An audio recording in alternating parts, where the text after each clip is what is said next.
All right, so we have a fun day of fishing here with my dad down in Placida, Florida. And we're in the boat now, but we have really low tide. You can see these oysters are really showing on there, and it's gonna only go further down. So we have a kayak and then a paddleboard here. And the plan is to take them as far back as we can, and then drop the boat off, and then just start fishing from the kayaks and paddleboard. And we're going to be targeting the pools. You know, there's potholes that are way back up on the flats because a lot of fish are going to be basically stuck in there. We're going to give it a shot. I'll let you know what happens.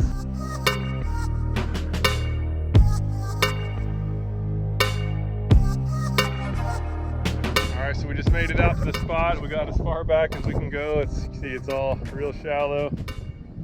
Got that in there ready to rock in the kayak.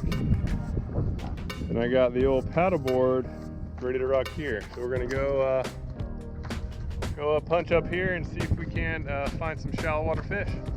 All right, here goes nothing. I haven't been on this board in a while. It's very unstable. And we're off. So our plan this day was to punch upwind and get up to the wind protected shoreline. We knew about some pools, like some deeper holes up there. And so I was behind my dad. My dad had a huge advantage in this Old Town kayak that we just got. He was able to pedal and fish. And I just had to basically just all I could do was paddle and just try not to fall in. So anyhow, we really split up. And so I covered one side of the bay and he covered the other. And right now we're meeting. And he said that he was having the most luck in the middle out there in the holes. So we decided to team up and just identify these holes and fish them as thoroughly as we could. I think there's a deep spot right here. Yeah, right ahead of me. Ah.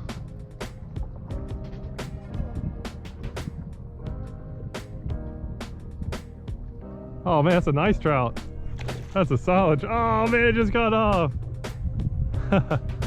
Yeah, stay right there. I'm gonna loop around.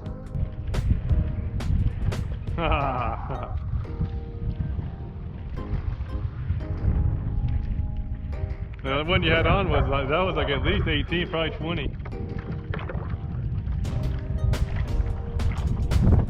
All right, time to get some trout. So now that we identified the trend, and the trend was just that the trout and really the predators were just hunkered down in these holes, given how low the tide was. So we got out and just tied the kayaks and paddleboards to ourselves and just fished, right? Just fished every inch of these holes, and every single one, once we dialed in the trend, every single one of these holes held at least a few trout. Oh, there we are. 2 casts in a row. So I was using just a 4-inch DOA cow shad rigged on a weighted hook, and my dad was using a little paddle tail, a 3-inch paddle tail on a 1/8 ounce jig head. We both were catching a good amount of fish. It was a ton of fun. Yak attack. So we caught a lot of trout in these potholes and a couple jacks and a lot of ladyfish, and decided we really wanted to get some snook and redfish as well. So we decided to pick up, move. I was actually heading back to the boat at this point, and it's always smart to keep your eyes peeled, right? Because you never know. Like a lot of these holes are kind of scattered around. And as I was paddling, I noticed a deep section coming up. So I just put the paddle down, picked up a rod, and made a cast, and I'm glad I did.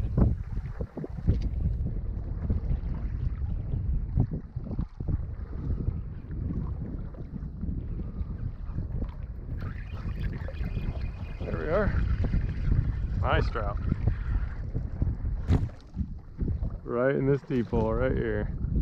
That's a good 18-incher there, maybe longer.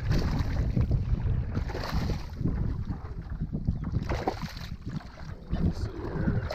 I'm gonna do this without falling in or dropping anything. Solid trout.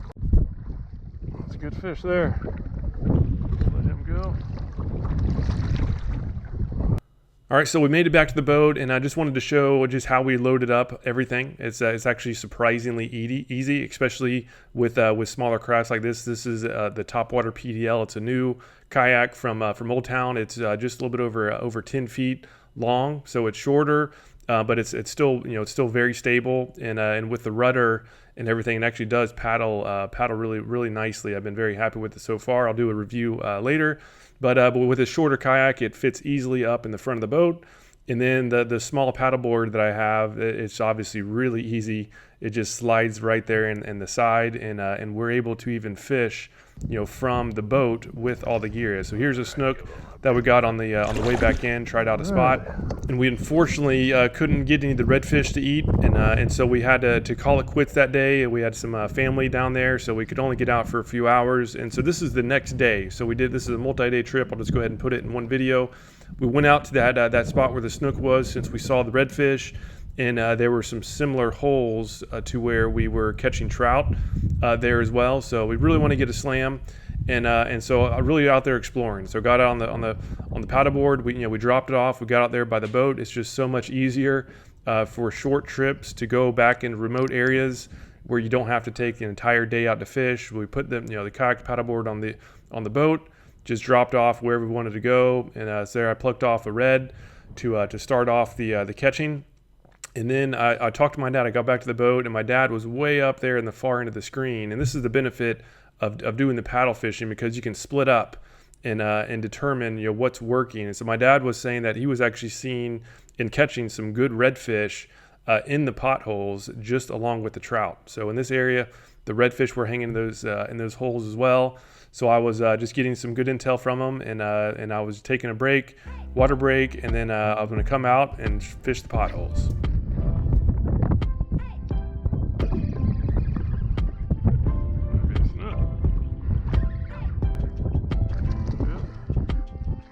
Snook action. Little guy. Let him go. So that was with the same DOA, and I went ahead and made a switch to a Z-Man Paddler Z bait on a jig head. This was I was fishing a hole that was pretty deep, and so I wanted to get down a little bit deeper, and so I was basically doing pretty much a straight retrieve, and because I really didn't get the trout, so that was the last fish I needed to get, and sure enough, hooked up. That's something. All right, trout. Nice.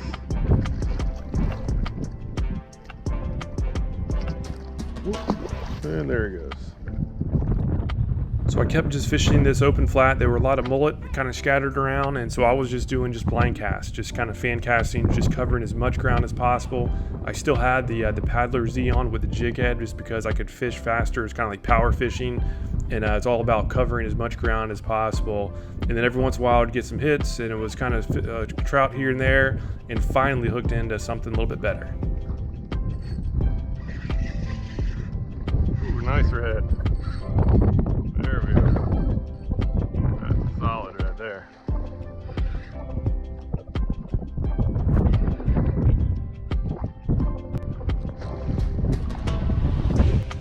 There we are. Solid red. Nice fish. There it goes. Z-Man Paddle Z.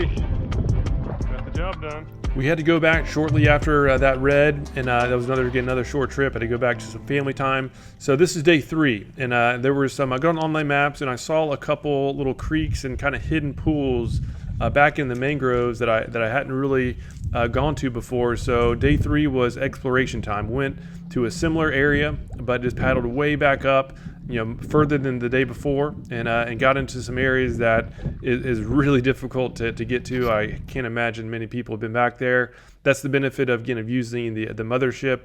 You can get yourself way back in the backcountry quickly, so that when you are paddling, you can go back the extra leg without making it an entire day trip. Big old mullet.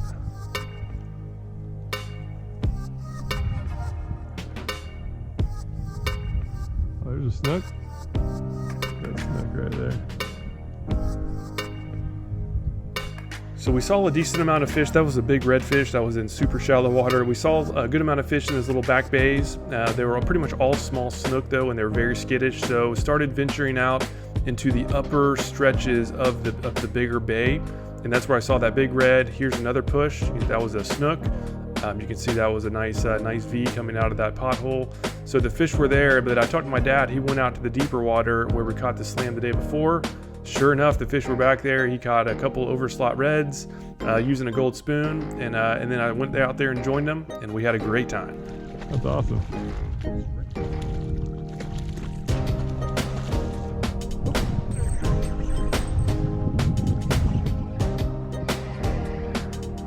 might be a trout here. Yeah, decent trout. You're up too. Redfish.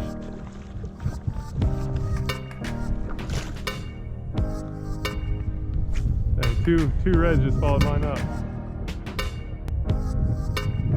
There we are.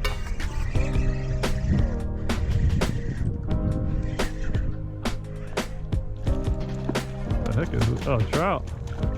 Nice trout. Oh, quick release.